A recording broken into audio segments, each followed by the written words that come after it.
Yeah, well, there are lots of places now where the workplace has become, I would say, excessively politicized, and so people who have viewpoints, and this also includes, I would say, fairly radical leftist viewpoints, people don't feel comfortable at all in being able to use the language of their choice or to have even opinions about a variety of different things.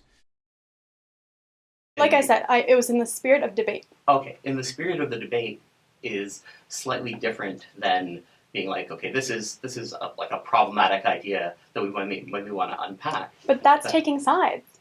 Yes. Like, it's taking sides for me to be like, oh, look at this guy. Like, everything that comes out of his mouth is BS, but we're going to watch anyway. Okay.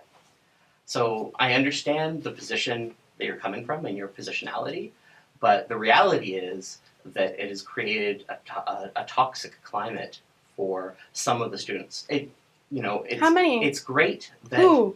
Like, how many? Okay. One? May I speak? I have no concept of like how many people complained, like what their complaint was. You haven't showed me the complaint. Yes, I understand that this is upsetting, but there's also confidentiality matters. The number of people is confidential? Yes. Do you see where, like, how this is not something like that's intellectually neutral, that is kind of up for debate? This is the Charter of Rights and Freedoms. But it is up for debate. But, I mean, you're perfectly welcome to your own opinions, but when you're bringing it into the context of the classroom, that can become problematic. And that can become something that creates an unsafe learning environment for students.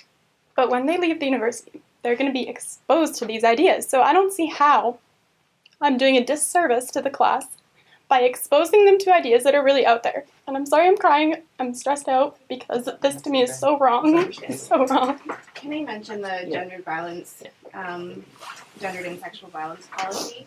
Do you understand how what happened was contrary to... Sorry, Adrian, what was the policy? The gendered and sexual violence policy? Like, do you understand how... But, sorry, what did I violate in that policy? So, gender-based violence, transphobia in that policy. Causing harm to trans students by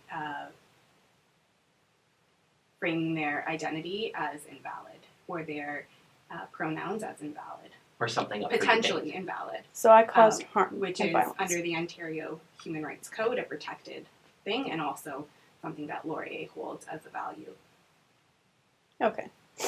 So, by proxy of me showing you the video, I'm transphobic and I caused harm and violence. So be it. I can't do anything to control that. Okay, so that's not something that you have an issue with?